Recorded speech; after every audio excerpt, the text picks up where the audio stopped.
প্রিয় শিক্ষার্থীবৃন্দ, আজ আমি তোমাদের বিপরীত বৃত্তীয় ফাংশনের সাথে বি এর সূত্রের বিশ্লেষণ করব।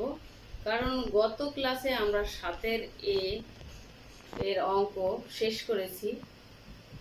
তা সাতের বি এর সূত্রের বিশ্লেষণ মনোযোগ সহকারে অবশ্যই তোমরা দেখবে এবং শুনবে, তাহলে আগামী ক্লাসে তোমরা অঙ্কগুলো ভালোভাবে করতে পারবে।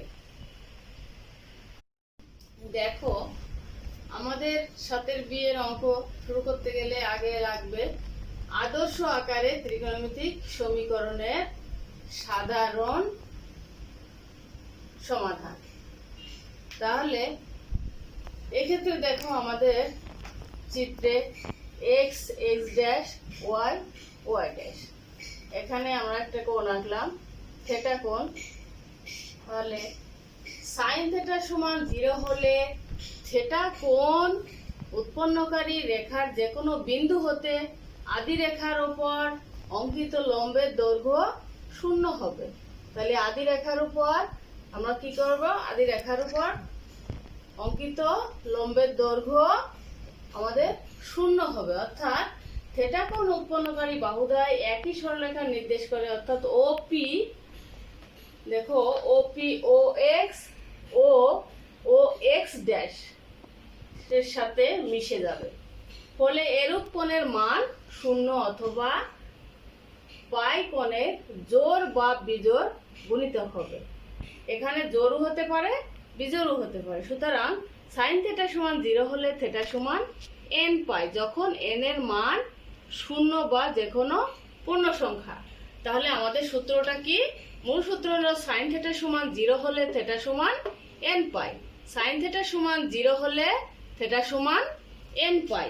এই সূত্র প্রয়োগ করে আমরা খুব সহজে অঙ্ক করতে পারবো।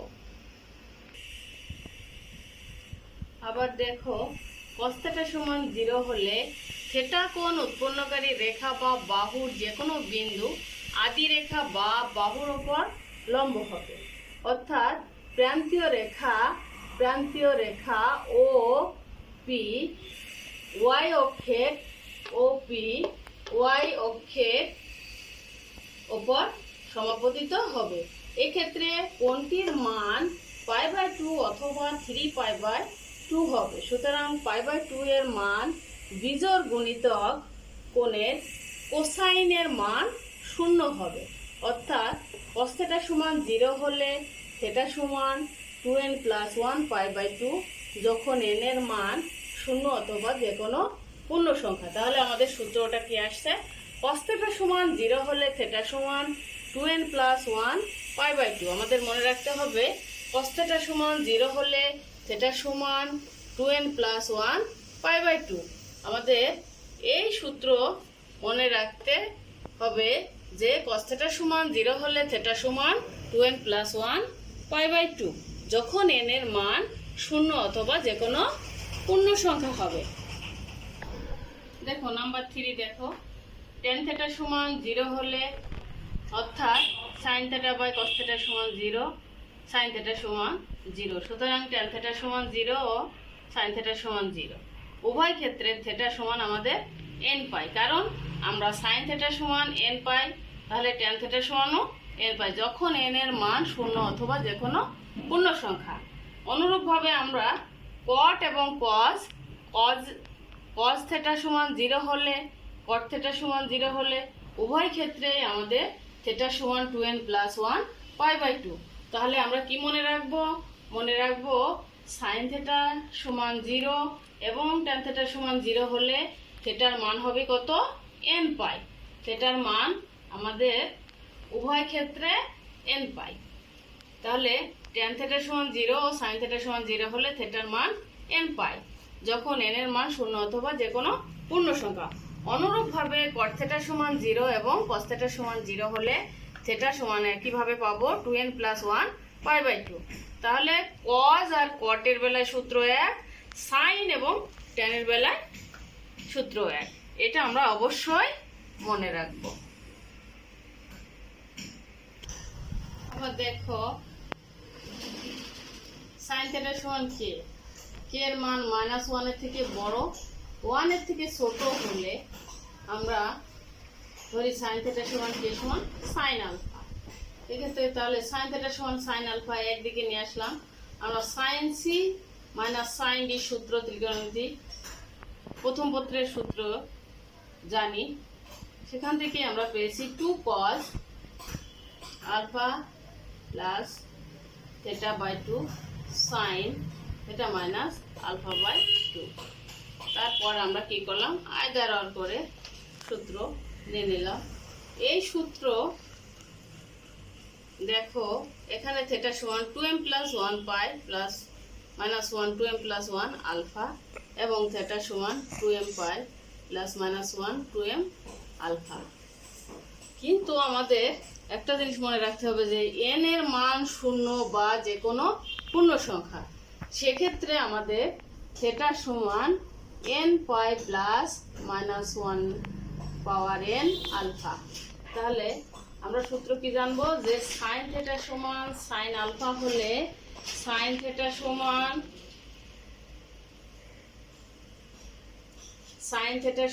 sin আলফা হলে থিটা সমান n পাই প্লাস -1 পাওয়ার n আলফা। sin থিটা সমান sin আলফা হলে থিটা সমান n পাই প্লাস -1 পাওয়ার n ইন্টু আলফা। এই সূত্রটা অবশ্যই মনে রাখবে। আবার দেখো cos থিটা সমান কে, অর্থাৎ কে এর মান -1 এর থেকে বড় 1 এর থেকে ছোট হলে cos থিটা সমান k ইন্টু cos আলফা। তাহলে cos থিটা সমান cos আলফা। এখান থেকে আমরা ত্রিকোণমিতির সূত্র ভেঙে আসছি আয়দার অর। তাহলে এখানে একটা জিনিস দেখো তোমরা যে sin এখানে আলফা মাইনাস থিটা বাই 2 আমরা মাইনাস কমন নিছি, তাহলে মাইনাস কমন নিলে মাইনাস sin থিটা চলে আসে। সেক্ষেত্রে আয়দার অর করছি থিটা সমান 2m পাই মাইনাস আলফা sin থিটা সমান এখানে 2m পাই প্লাস আলফা। সুতরাং থিটা সমান 2n pi plus minus alpha.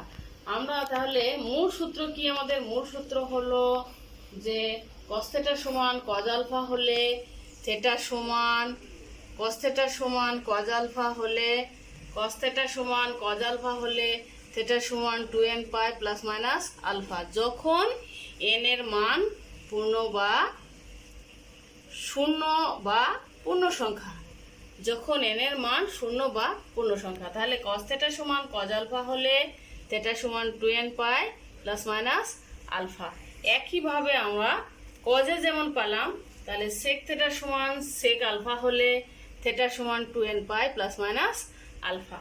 তাহলে cos থিটা সমান cos আলফা যে সূত্র, sec থিটা ও একই সূত্র। তাহলে cos থিটা সমান cos আলফা যা sec থিটা সমান sec আলফা তাই। দেখো tan থিটা সমান k হলে ধরি tan থিটা সমান k সমান tan আলফা।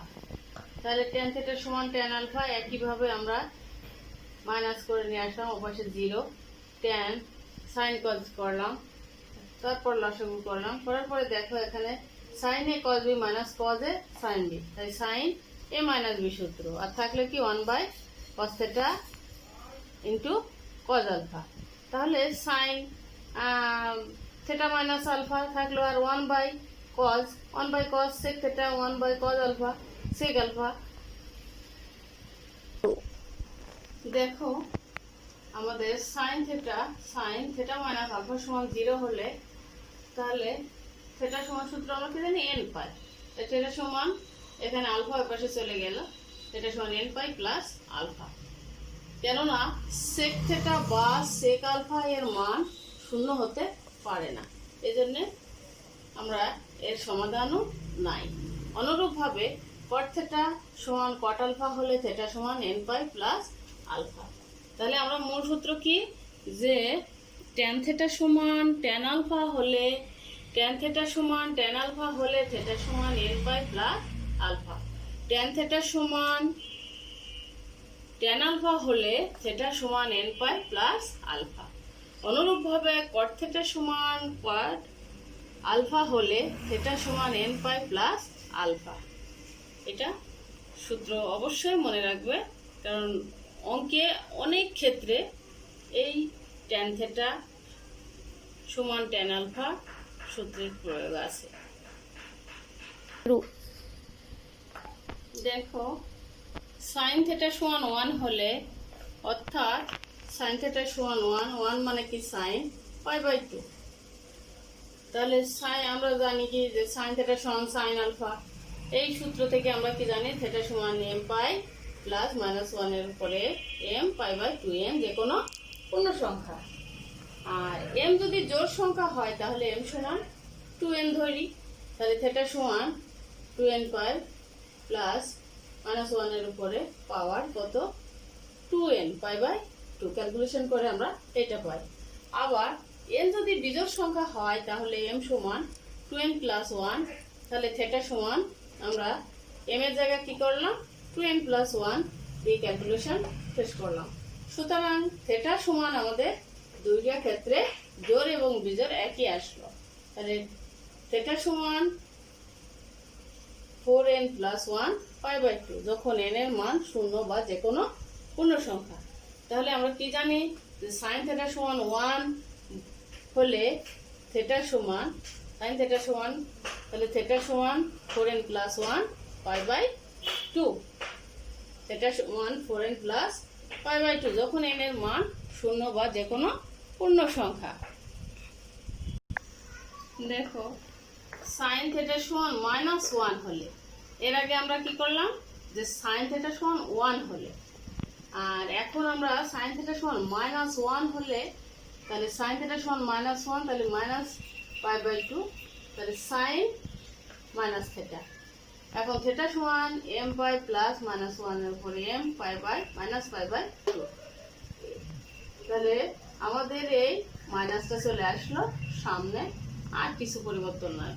তাহলে m যখন জোড় সংখ্যা হলো m সমান 2n, এক্ষেত্রে আমাদের m এর জায়গা সব 2n বসালাম, আর মাইনাস কোথায় চলে আসলো প্রথমে ওই সাইন থিটা সমান 1 এ শুধু প্লাস, আর সাইন থিটা সমান -1 এ শুধু এই জায়গাগুলোয় ক্যালকুলেশনে মাইনাস, আর কোনো পরিবর্তন নাই।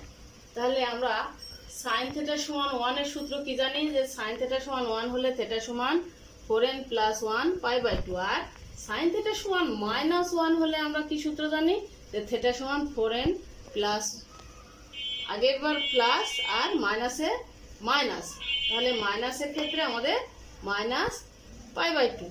তাহলে আমরা কি শিখলাম যে সাইন থিটা সমান -1 হলে থিটা সমান 4n - 1 ইন্টু π/2 যখন n এর মান 0 বা যে কোনো পূর্ণ সংখ্যা। আবার দেখো cos থিটা সমান 1 হলে, cos থিটা সমান 1 মানে cos 0 ডিগ্রির মান 1, থিটা সমান 2n pi plus minus alpha, alpha বলতে এখানে কত 0, তাহলে 2n পাই থাকে যখন n এর মান 0 বা যে কোনো পূর্ণ সংখ্যা। তাহলে আমরা সূত্র কি জানবো যে cos থিটা সমান 1 হলে থিটা সমান 2n পাই, cos থিটা সমান 1 হলে থিটা সমান 2n পাই।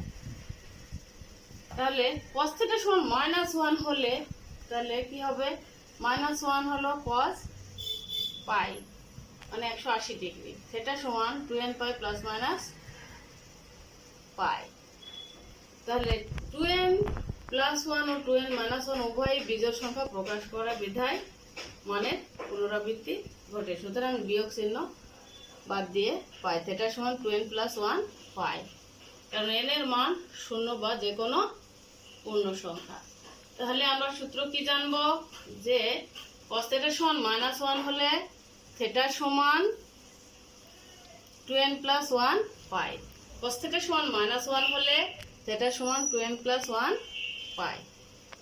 এইভাবে আমরা প্রত্যেকটা সূত্র মনে রাখবো অবশ্যই, যেহেতু আমাদের আগামী ক্লাসে অঙ্ক করতে হবে। আমি যে সূত্রগুলো তোমাদের শেখালাম এই সূত্রগুলো অবশ্যই তোমরা ভালো করে আয়ত্তে আনবে। বইয়ে আছে, ইচ্ছা করলে তোমরা বইয়ের প্রথমে দেখবা 7 বি অঙ্কের শুরুতেই সূত্রগুলো খুব সুন্দর করে দেয়া আছে। সূত্রগুলো বই থেকে অথবা আমি যে ভিডিওটা তোমাদের দিলাম এখান থেকে কমপ্লিট করবা, আগামীতে যাতে ভালো অঙ্ক তোমরা করতে পারো। সূত্র না জানলে আমি তোমাদের আগামী ক্লাসে অঙ্ক শেখাতে পারবো না। সেজন্য তোমরা সূত্রগুলো আয়ত্তে আনবা, ভালো থাকবা, সুস্থ থাকবা। আল্লাহ হাফেজ।